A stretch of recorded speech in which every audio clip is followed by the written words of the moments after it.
আসসালামু আলাইকুম। আপনাদের সঙ্গে আছে আমি রনি চুনাবাদী, চ্যানেলের নাম কিলমিল। সংবাদের শুরুতেই শিরোনাম।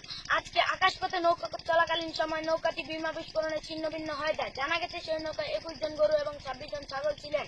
আজকে কাঞ্চনবাজারে একটি মুরগির পেট কেটে 1 মণ চাল পাওয়া যায়, আরো পাওয়ার আশা করা যাচ্ছে। আজকে গোবিন্দপুর ব্রিজের নিচে আগুন লেগেছে, সেই আগুন নিবানোর জন্য আমাদের কুকুর নম্বর 7 সরকার থেকে 1 মণ পেট্রোল এবং 80 কেজি কেরোসিনের ব্যবস্থা করেন। আন্তর্জাতিক।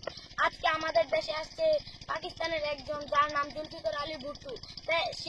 তিনি এ দেশে আসার খবর পাওয়া মাত্রই আমাদের কোকন মেম্বার সুরুজ মিয়া, রূপ মিয়া তাকে স্বাগতম জানিয়ে এখানে নিয়ে আসে। তার এখানে আসার উদ্দেশ্য হলো আমাদের কাতাল্লা জঙ্গলের কাছে বিশিষ্ট সবজিগার তাহের মিয়া বিশিষ্ট সবজিগার দখল করা, কিন্তু তা পারেনি। তাকে বাধা দেয় তেলাপোকা।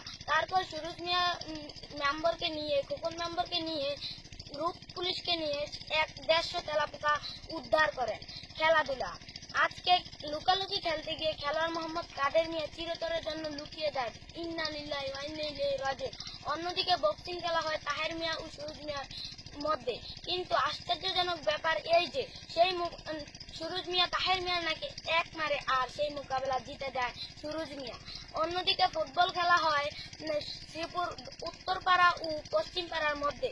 উত্তরপাড়ার ক্যাপ্টেন দলের ক্যাপ্টেন মেম্বার খোকন মেম্বার আর পশ্চিম পাড়ার দলের ক্যাপ্টেন তাহের মিয়া। তারপর সেই মোকাবেলা জিতে যায় তাহের মিয়া। এই ছিল আজকের খবর। আগামী রাত 13টার খবরে আপনাদের স্বাগতম জানিয়ে আমি এখানে বিদায় নিচ্ছি। আসসালামু আলাইকুম।